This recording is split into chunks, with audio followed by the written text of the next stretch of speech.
There was a wonderful woman who came to us. She had already built a full life by being there for her loved ones.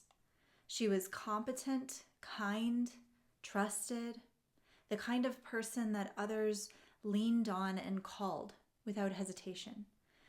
She had been working towards one particular personal goal for years, not casually or half-heartedly, but sincerely, with real effort, and yet it was never quite there. There was always a kind of progress, but never really measurable accomplishment that she could feel good about. Enough movement to stay hopeful, but never enough to feel done. She didn't come in distressed. She came in tired of trying and actually really worried that she couldn't do this. What she said was simple. I just want to be realistic about what I can do. I think I just need more discipline.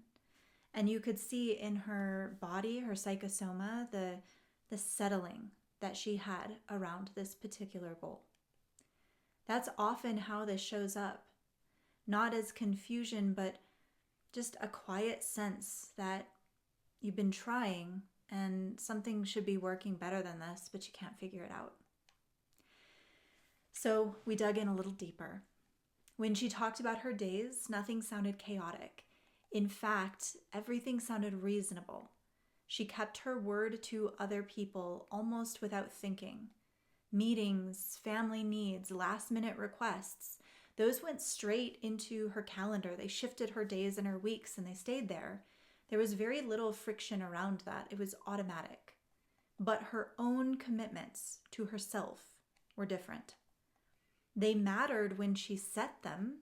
They were sincere, but over time they would soften. Something would come up. Someone would need her. The timing wouldn't be quite right. There were other events going on. There was always a value that justified the adjustment. And none of that felt dishonest. It felt quite human and caring. But because it felt caring, it kept happening. And the cost was her. Before I go further, a brief orientation. It's often helpful to see how your personal nervous system tends to organize under pressure and commitments. We have a short, free somatic skins quiz linked in the description below that reflects how your body leads before the mind does. It offers a clear mirror of your default pattern under demand and what's possible in your evolution. So pause this, go down there, take the quiz, and then come back. Okay, back to the story. For this particular woman, her problem wasn't necessarily just effort, doing more. It was the ability to hold structure. What was easy to miss at first was this wasn't a problem of priorities in the usual sense. It was a problem of how her nervous system assigned weight of value. Other people's needs landed as immediate and real, non-negotiable in her body. Her own intentions did not carry the same somatic consequence, and so there was waver. Not because they didn't matter, but because her system had learned long ago that staying responsive to others was safer to her sense of belonging and love than staying firm. In the body, she was strong enough to hold firmness or form, but she never quite entered it with full attention. So when demands would increase, her attention would move quickly to another thing, to distract her from what was happening for her. Time that was meant to be protected for herself was rarely uninterrupted.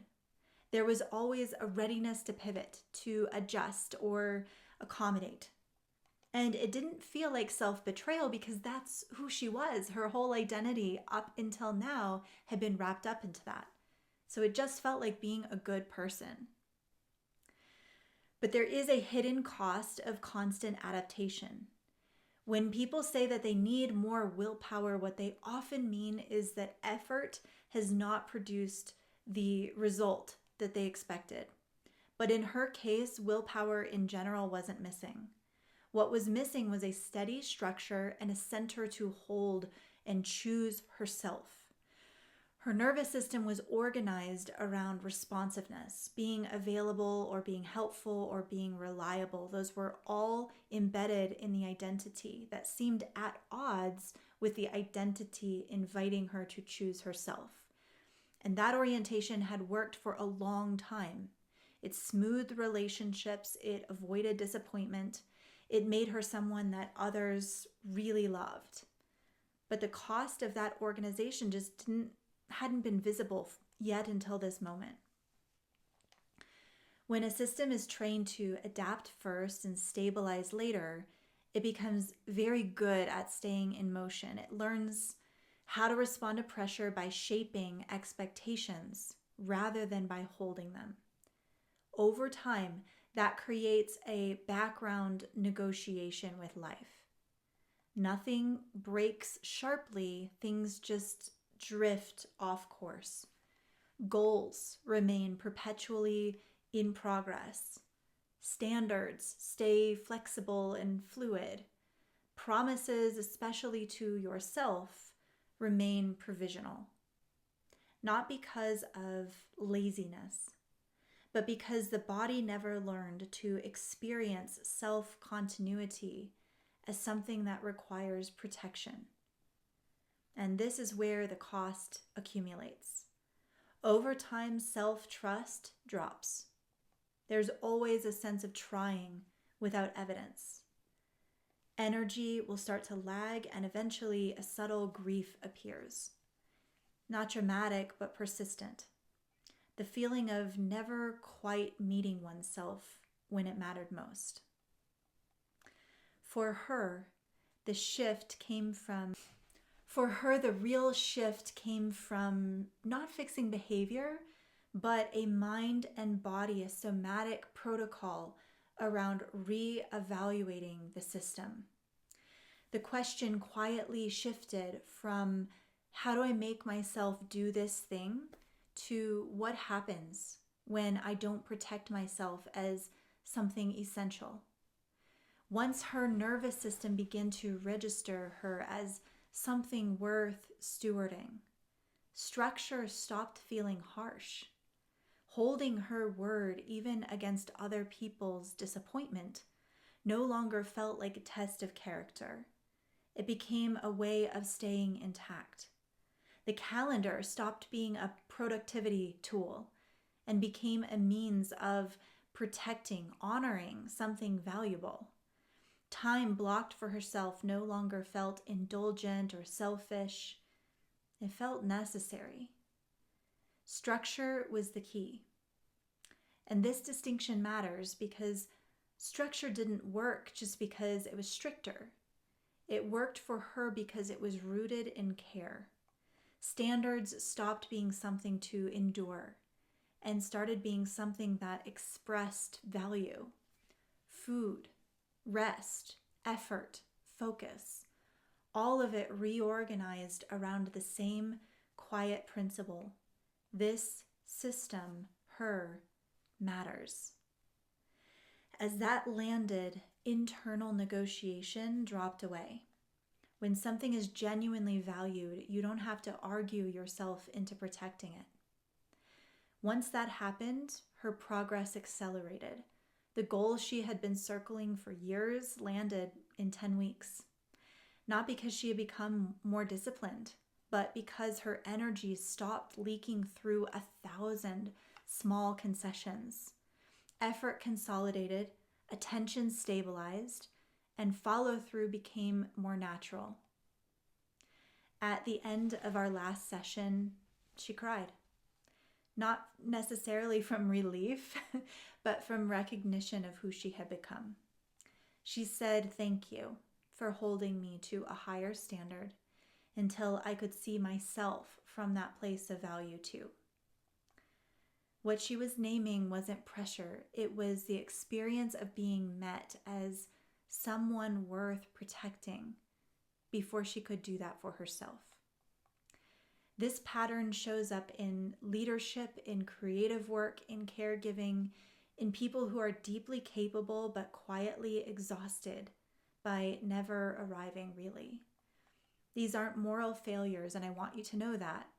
They're opportunities, organizational gaps, a nervous system trained to respond and adapt beautifully, but never taught to stay whole. If you are a coach or a somatic practitioner, this matters a lot because this is not a client who needs to be pushed harder or held more accountable. More accountability only will just reinforce the pattern that here's the standard and they're not the person who can meet that standard. What requires is an organization of what their system considers worth protecting. When that lands not in concept or the mind, but in their psychosoma, the structure will hold itself. This is deep work, so here's some ways to go deeper. If this video resonated, there are 2 ways to join us. One is through our books, The Somatic Skins and Becoming the Grand Formidable, which explore how nervous systems organize under pressure, how patterns like this one and others, leadership, creativity, clarity, emerge at the level of the body. I'll link both in the description below. The other way to deepen into this work is by joining us for a season inside of the Prestige and experiencing the power for yourself. This isn't just talked about, it's trained, practiced, and lived in real time with others doing the same work. If you made it this far in the video, thank you. I sincerely appreciate it. Please do consider liking and subscribing. It helps us out. Until next time.